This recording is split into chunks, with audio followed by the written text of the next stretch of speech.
مارکائی حق کے ایک اہم حصے کے طور پر پاکستانی فوج نے آپریشن بنیان مرصوص شروع کر کے بھارت کو یہ واضح پیغام دیا ہے کہ پاکستان کسی بھی صورت میں اپنی علاقائی سالمیت اور خود مختاری پر ہرگز سمجھوتہ نہیں کرے گا۔ اس آپریشن کے ذریعے بھارت کی فوجی برتری کا غرور خاک میں مل گیا اور اللہ تبارک و تعالیٰ کے فضل و کرم سے پاکستان کو ایک واضح فتح نصیب ہوئی۔ آپریشن بنیان مرصوص پاکستان کے اس عزم کا اظہار ہے کہ بھارت کی کسی بھی جارحیت کا ہمیشہ اسی انداز میں منہ توڑ جواب دیا جائے گا۔ پاکستان نے جس طرح آپریشن بنیان مرصوص کے ذریعے بھارت کے عزائم خاک میں ملا دیے ہیں، عالمی سطح پر بھی اس کی خوب پذیرائی ہو رہی ہے۔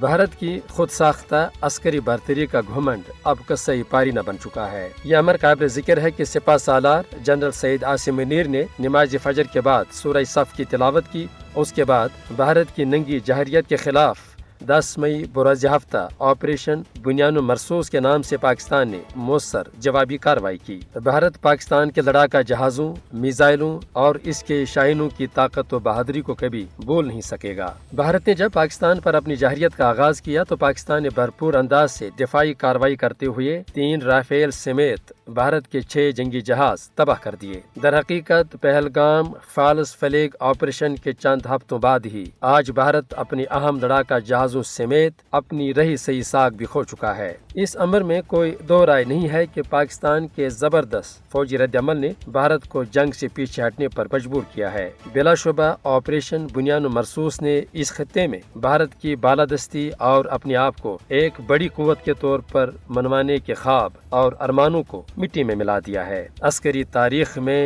آپریشن بنیان مرصوص کو ہمیشہ سنہری حروف سے یاد رکھا جائے گا۔